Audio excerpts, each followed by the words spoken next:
Nah, di video kali ini geng, gue bakalan kupas secara tuntas. Gue bakalan tuntasin ya cara terapi akun di fase kedua dan ketiga.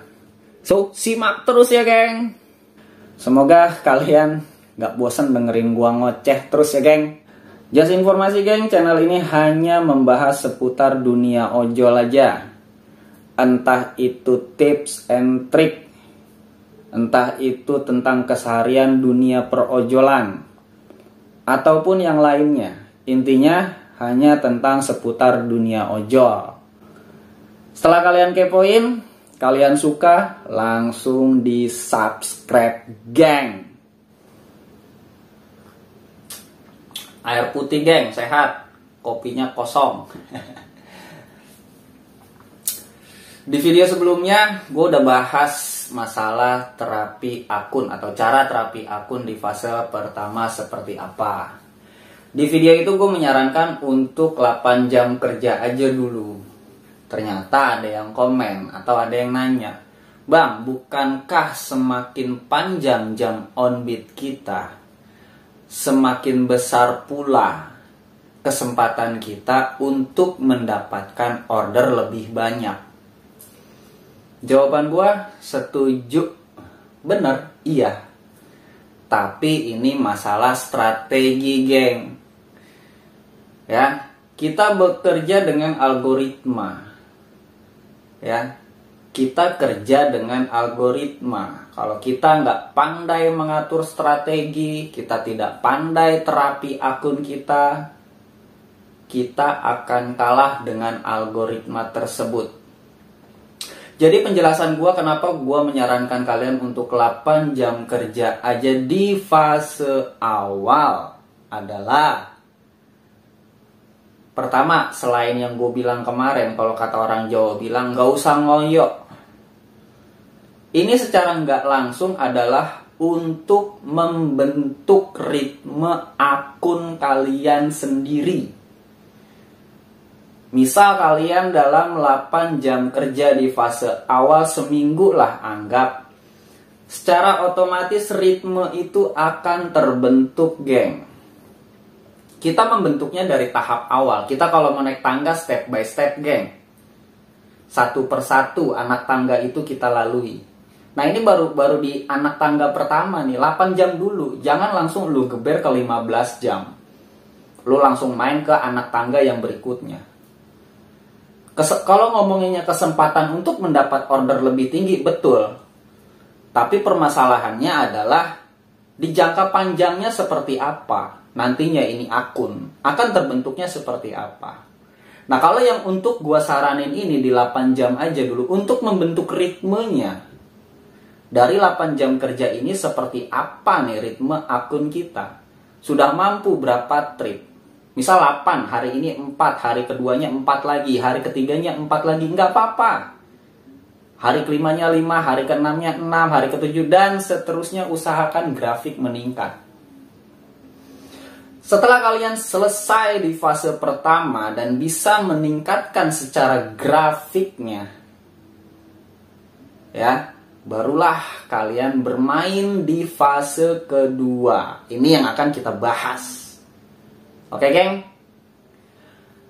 Nah, ciri-cirinya kalian akan masuk ke fase 2 adalah, yang pertama, akun kalian sudah tidak dimasuki layanan apapun. Karena di fase pertama itu sudah mulai disortir, sudah sortir order.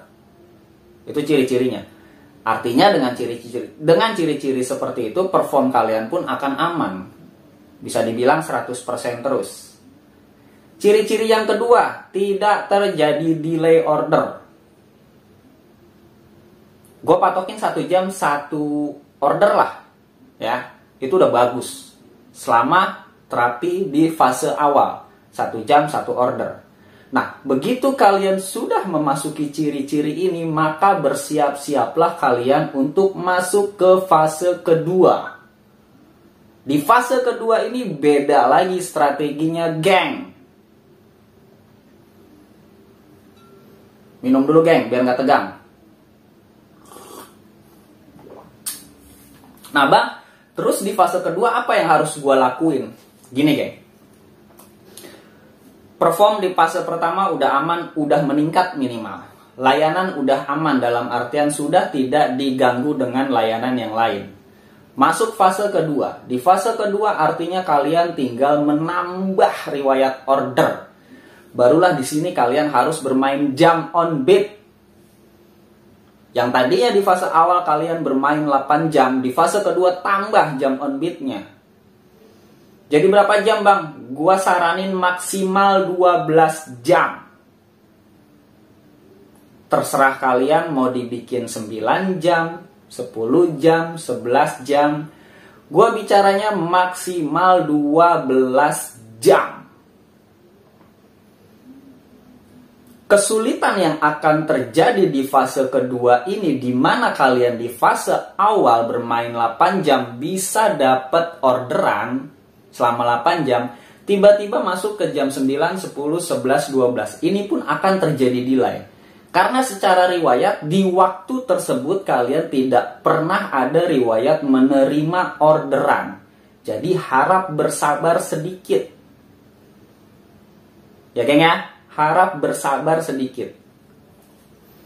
Nah, di jam-jam inilah kalian pun harus membentuk riwayat gimana caranya untuk mendapatkan order supaya terjadi penambahan order atau trade. Kita anggap biasanya dari jam 7 sampai jam 8 kerja, berarti jam 7, 8, 9, 10, 11, 12, 1, 2, 3. Sampai jam 3 dapat 8 trade. Sampai jam 3 dapat 8 trade. Di fase kedua ada penambahan jam. Anggap maksimal 12 jam. Berarti kan jam 3, 4, 5, 6 sampai jam 7 malam. Gimana caranya nih sampai jam 7 malam minimal nambah 1 trip minimal. Syukur-syukur kalian bisa menambah 2, 3 dan seterusnya. Ini PR-nya, geng. Di fase kedua ini PR-nya. Menambah order yang biasanya 8 jadi 9, jadi 10 atau seterusnya. Terus lakukan itu grafiknya sampai dengan minimal 15 trip udah bagus. Ya, artinya dari 12 jam kerja kalian bisa 15 trip udah bagus. Kalau kalian udah mentok di sini, pertahankan terus konsistensi kalian. Pertahankan terus performa kalian. Jangan sampai salah spot. Ikuti ritme si akun. Secara perlahan akun pun akan mulai ngebut. Jelas ya geng? Nah, setelah kalian melakukan itu dan kalian berhasil dalam 12 jam kerja mampu 15 trip minimal, artinya kalian sudah akan masuk ke fase ketiga, geng. Ya.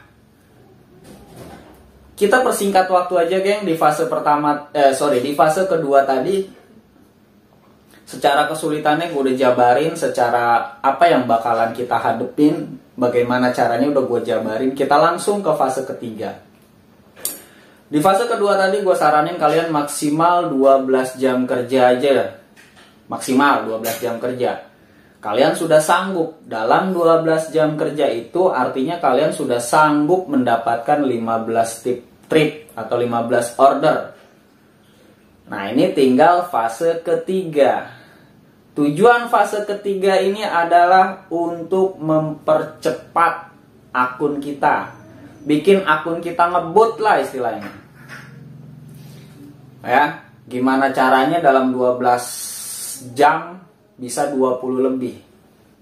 Di fase ketiga ini tidak terlalu sulit sebetulnya, geng. Karena kalian yang tersulit itu di fase pertama sebetulnya. Fase kedua tinggal poles sedikit, fase ketiga tinggal poles lagi. Ya, tidak terlalu sulit. Kalian tinggal ikuti ritmenya aja. Ikuti ritmenya. Mainkan terus ritmenya, konsistensinya terus dijaga. Perhatikan akunnya.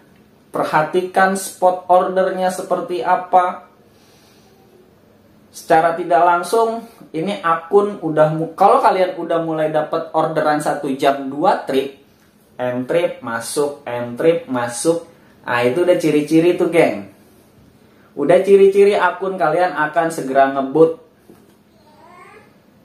Jadi sebetulnya di fase kedua dan fase ketiga tinggal sedikit dipoles aja geng. Yang tersulit adalah di fase pertama. Itulah mengapa gue selalu saranin ke kalian di fase pertama cukup 8 jam aja. Karena ini strateginya. Berbeda dengan kalau misalkan kalian langsung geber ke 15 atau ke 20 jam. Kalian akan sulit sendiri di pertengahan seperti apa geng. Cukup paham dan cukup jelas ya geng. Ya, di video ini gue langsung tuntasin fase kedua dan fase ketiga. Ya, dimana fase kedua sebetulnya tinggal memoles. Ada sedikit mungkin nanti yang akan kalian hadapi, tapi tidak sesulit di fase pertama. Apalagi udah masuk fase ketiga, tinggal nunggu, tinggal ikutin, tinggal nunggu kelar. So, itu aja yang gue bahas kali ini geng. Semoga bermanfaat buat kalian semua. Salam satu aspal geng.